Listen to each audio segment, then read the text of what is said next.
Gempa bumi merupakan salah satu fenomena alam yang senantiasa menghiasi lembaran sejarah kehidupan manusia. Bukan hanya sekarang, namun gempa sudah terjadi sejak ribuan tahun yang lalu. Gempa juga terjadi pada zaman Nabi Shallallahu Alaihi Wasallam. Suatu ketika berada di Madinah, waktu berkumpul bersama para sahabat, tiba-tiba tanah berguncang. Beliau meletakkan tangannya ke tanah, kemudian berkata, "Wahai bumi, belum saatnya bagimu. Wahai bumi, belum saatnya bagimu." Kemudian beliau berpaling kepada para sahabat dan berkata, "Maksiat apa yang telah kalian lakukan sehingga Allah Subhanahu wa Ta'ala berikan gempa bumi ini kepada kita?" Dalam hadis lain juga telah dijelaskan oleh Nabi Shallallahu Alaihi Wasallam. Dari Abu Hurairah radhiyallahu anhu, beliau bersabda, "Jika harta rampasan perang dijadikan khas negara, amanah dijadikan rebutan, jatah zakat dikurangi. Selain ilmu agama banyak dipelajari, lelaki taat kepada wanita dan memperbudak ibunya. Orang lebih dekat kepada temannya dan menjauh dari ayahnya. Banyak teriakan di masjid, yang memimpin kabilah adalah orang yang bejat, yang memimpin masyarakat, orang yang rendah agamanya. Orang dimuliakan karena ditakuti pengaruh buruknya, para penyanyi wanita tampil di permukaan. Khamar diminum, dan generasi terakhir melaknat generasi pertama. Maka bersiaplah ketika itu dengan adanya angin merah, gempa bumi, manusia ditenggelamkan, manusia diganti wajahnya, dilempari batu dari atas. Dan berbagai tanda kekuasaan Allah yang terus-menerus. Seperti ikatan biji manik-manik yang putus talinya, maka biji ini akan lepas satu persatu.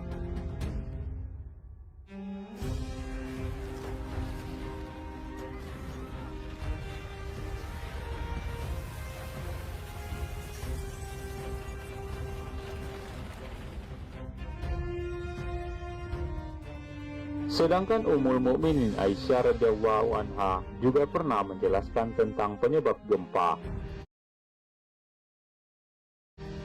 Ibnu Abi Dunya menyebutkan sebuah hadis yang bersumber dari Anas bin Malik. Ia berkata, "Aku pernah masuk ke dalam rumah Aisyah bersama seorang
seorang lelaki. Lelaki tersebut lalu bertanya kepada Aisyah radhiyallahu anha, "Wahai Ummul Mukminin, ceritakanlah kepada kami tentang penyebab goncangan bumi." Aisyah radhiyallahu anha menjawab, "Manakala manusia telah menghalalkan zina, meminum khamar, dan memainkan musik yang tidak mengingatkannya kepada Allah. Allah yang bersemayam di atas langit lalu berfirman kepada bumi, 'Wahai bumi, bergoncanglah kamu beserta mereka sehingga mereka mau bertobat dan menghentikan segala perbuatan dosanya. Jika tidak, hancurkanlah mereka.'" Lelaki tersebut kembali bertanya, "Wahai Ummul Mukminin, apakah yang demikian itu merupakan siksaan bagi mereka?" Aisyah radhiyallahu anha kembali menjawab, "Sebagai pelajaran bagi orang yang beriman agar jangan berdiam diri ketika melihat dan menyaksikan kemungkaran. Juga sebagai siksaan bagi orang yang durhaka." Mendengar jawaban Ummul Mukminin, Anas bin Malik berkata, "Aku tidak pernah mendengar sebuah hadis yang menggembirakan dibanding hadis ini." Pada masa Khalifah Umar radhiyallahu anhu juga pernah terjadi gempa di Madinah. Hal ini dikisahkan oleh Sofia radhiyallahu anha. Pernah terjadi gempa bumi di Madinah pada masa Umar radhiyallahu anhu, sehingga beberapa pagar roboh, lalu Umar berkhutbah, "Wahai sekalian manusia, apa yang terjadi? Betapa cepatnya maksiat yang kalian lakukan. Jika terjadi gempa bumi lagi, kalian tidak akan menemuiku lagi di Madinah."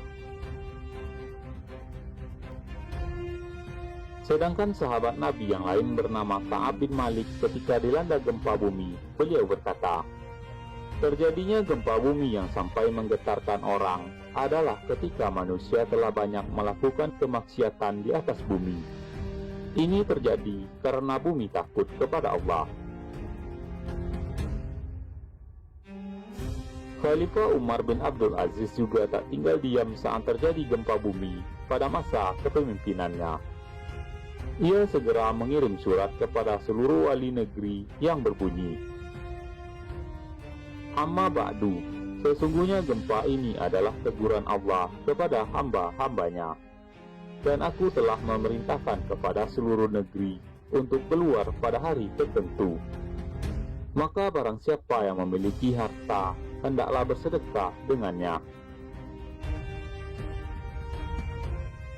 Dalam Al-Quran, Allah Subhanahu wa Ta'ala menegaskan bahwa setiap musibah yang menimpa manusia disebabkan perbuatan maksiat yang mereka lakukan. Dan apa saja musibah yang menimpamu, maka adalah disebabkan oleh perbuatan tangan kamu sendiri.